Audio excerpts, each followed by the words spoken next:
So I'm a used car dealer, and I sell cars that are $5,000 and under. And a lot of my cars out here, you can see this one's $3,500. I got one that's $3,500 right here, and that Jeep over there is $3,500. So that's really our sweet spot right now. But lately, I've heard a lot of criticism about me getting a lot of things wrong, whether it's me talking about the car market here on YouTube, or even just how I run my business. And a big thing is, okay, you look at these cars that are behind me, very, very cheap, $5,000 and under, and a lot of people don't understand that there are actually people out there that want to buy a $3,500 car. And most people that I see that actually give me criticism be like, why would anyone pay $3,000, $3,500 for a car? Because that car is going to need to be fixed on a weekly basis.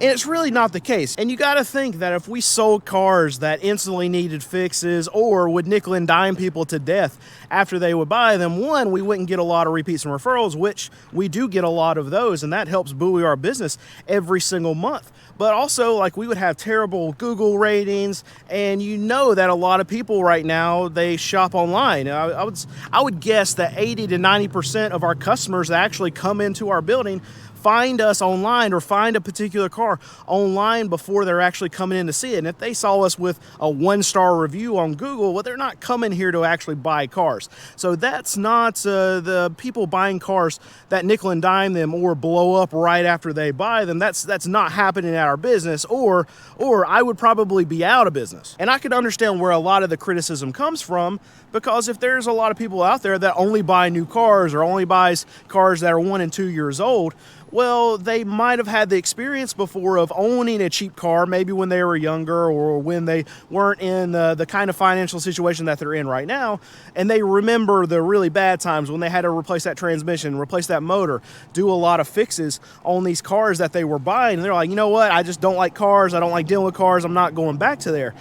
So I can understand that, but in a lot of cases, if they're not financially set up and they're still buying these new cars or the 2 or 3 years old cars, they're spending so much money on interest that that's going to much more outweigh the price that they're going to have to pay to fix one of these cheap cars, these junkers that I have on my lot, that where they can pay cash for them and not pay all that interest that they're hemorrhaging. So I understand them thinking that I'm wrong for selling these really cheap cars, or my customers are really wrong for buying a lot of these cheap cars, because they think that they're just going to fall apart the second that they drive them off the lot. So what I will say is probably one of the biggest questions, it might even be the number one question I get when a lot of people are watching videos about this car dealer that sells cars that are $5,000 and under, is, okay, well, if I buy one of your cheap cars, if you've got a $2,500 car, if you got a $3,000 car out there, isn't it just going to blow up the second I buy it? Or is it just going to be a vehicle that I'm going to have to spend so much money on, it's not even worth buying? I should just go buy new. I should buy one that's 2 or 3 years old,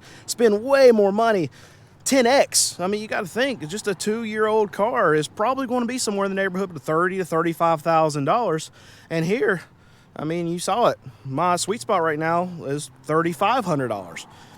And a lot of people just don't understand. Are repairs expected within a year when you sell a car? If not, what time frame? If you're buying a car under $5,000, you should expect to repair something on that car within a year. Yes. Now, you might get lucky, and I can tell you that with our cars, we have a high percentage of our customers are repeats and referrals. So a lot of those customers that we actually sell cars to, they come back to us, and they come back to us because they bought a cheap car that they didn't have to put a lot of money into, and they want to buy another one. But I would just, in a vacuum, I would expect that a car that's selling for $5,000 and under, you're going to have to fix something on it. We had a situation recently where we sold somebody a car. And it's a car that we lowered and lowered and lowered because it wasn't a great car. It was a little Kia Spectre or something like that. And we sold it only for $2,000. A couple weeks later, after we sold the car, customer calls us back and say, hey, just wanted to check in with you. The brakes probably need to be done on this car. And want to see if we just returned the car to you. Look, you bought a $2,000 car. Yeah, you're probably going to have to do the brakes pretty soon. Yeah, it's a $2,000 car. And that's how we approach a lot of these situations, because expectations are usually the issue that we deal with the cars that we are selling. There's a lot of people out there that don't understand when you're buying a $2,000 car, that is not a brand new one. If it's on a dealer lot, you're expecting everything to be 100% right on the car. That's not the case. You're buying a $2,000 car, you're going to get a $2,000 car. What happens with a $2,000 car? You got to fix something. That's exactly what happens. And we try to be as straightforward with these customers as possible. When they come in to look at this car, say, hey, we want to test drive this car. Yes, please test drive this car. And then on top of that, what do we say? We say, take it to your mechanic to get it checked out before you purchase it so you know exactly what you're going to have to get into with this car. We say it every single day to all of these customers that come into our shop. We sell cheap cars.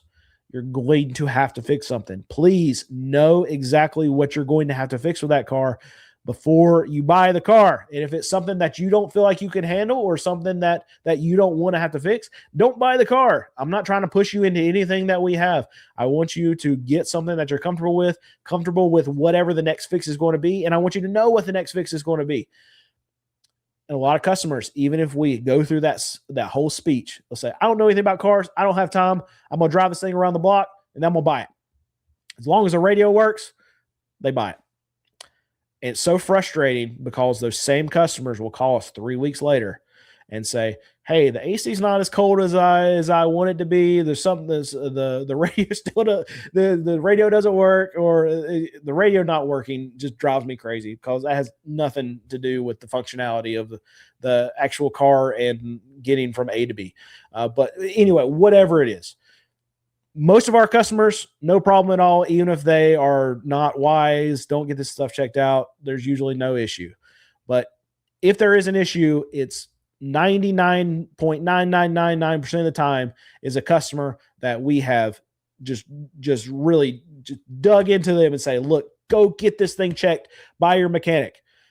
It's a cheap car. You're going to have to fix something. And there's like, no, it's fine. And they, on their test drive, they're gone 3 minutes.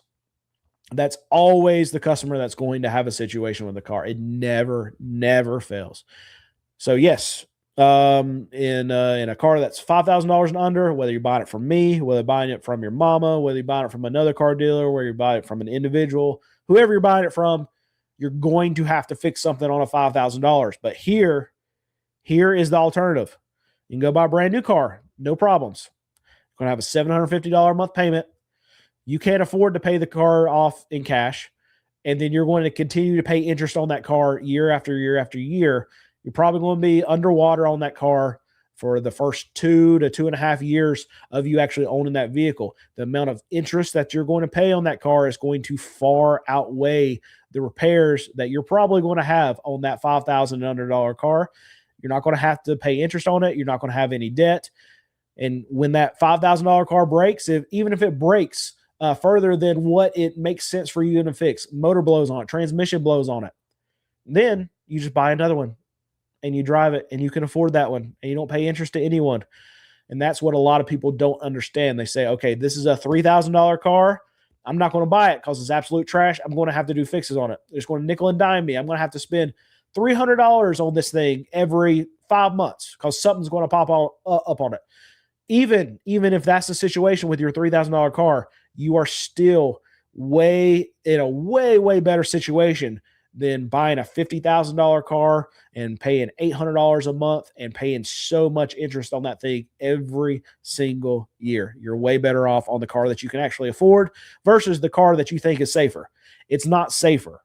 It's not a safer bet for you to have more money because you think this $3,000 car is going to cost you so much money. You're actually spending more money and you're losing a lot more money on that more expensive car just in the interest versus what you would have to actually put into that car for repairs that you can actually afford.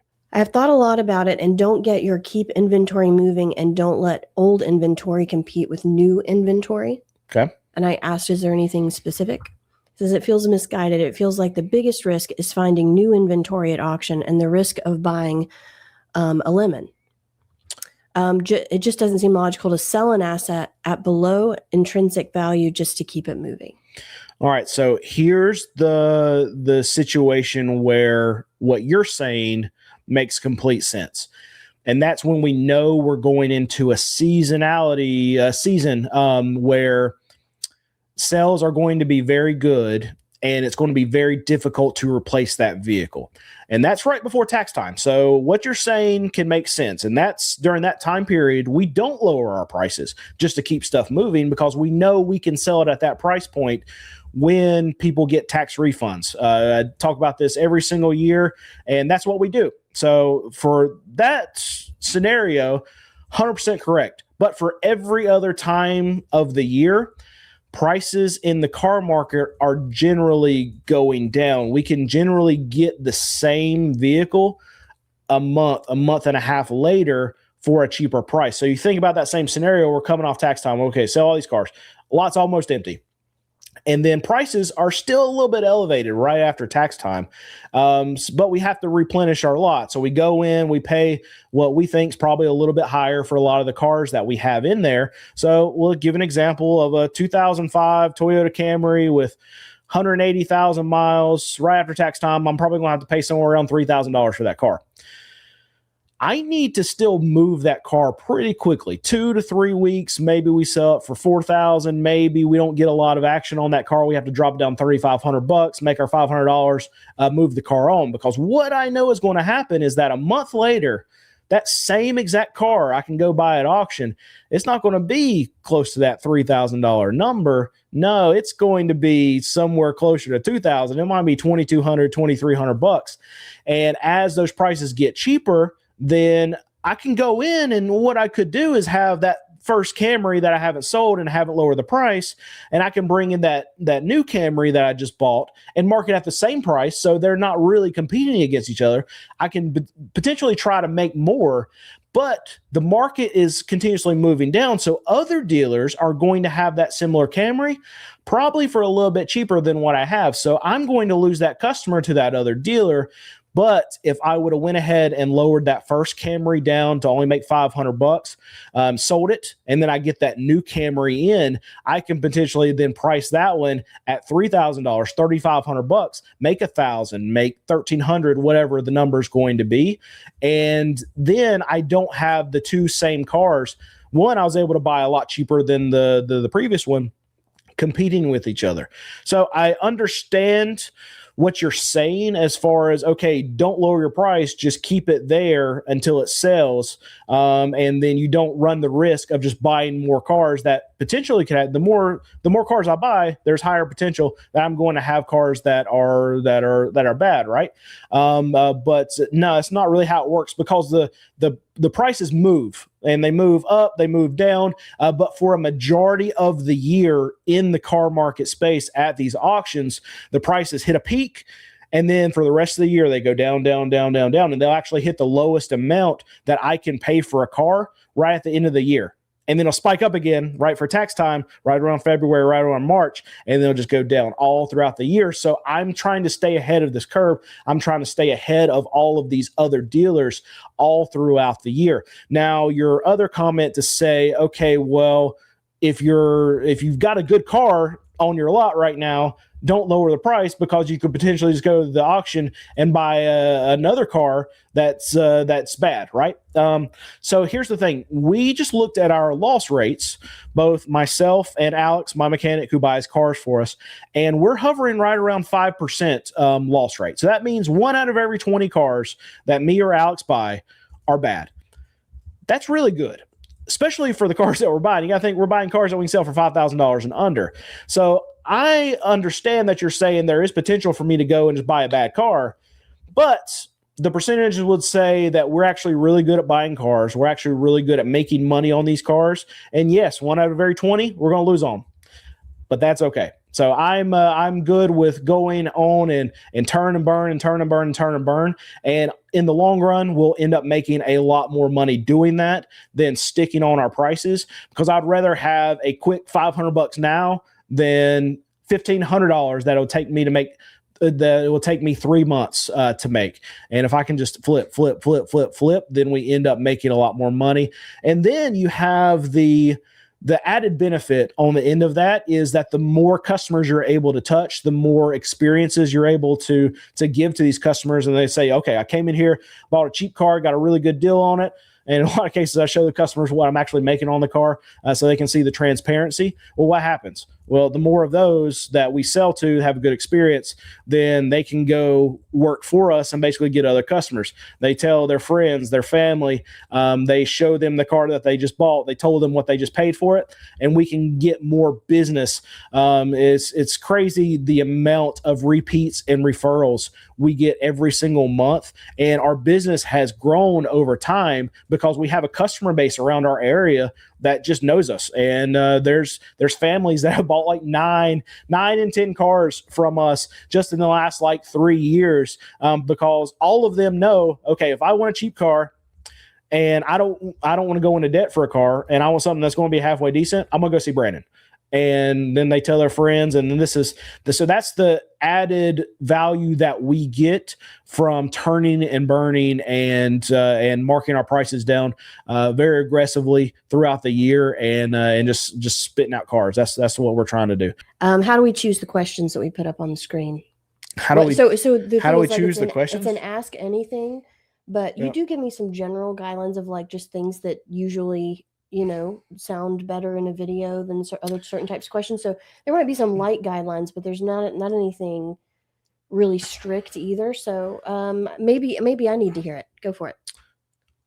I don't pick the questions, so I don't know how we pick the questions on these lives. I'm the monkey on the camera. So how I would advise my wife to pick the questions is I like to be challenged, but I don't. And you know what? I kind of like being put on the spot of something that maybe I don't necessarily know, but I can talk my way out of it. I enjoy that kind of stuff. It's a challenge. So I actually like those questions. I tell her not to do stuff like that, but she knows I enjoy it, and she enjoys hearing me work my way out of it. So those are the kind of questions we actually really like. The ones that are maybe combative or can cause some debate or some intellectual kind of thought behind them. Those are my favorite.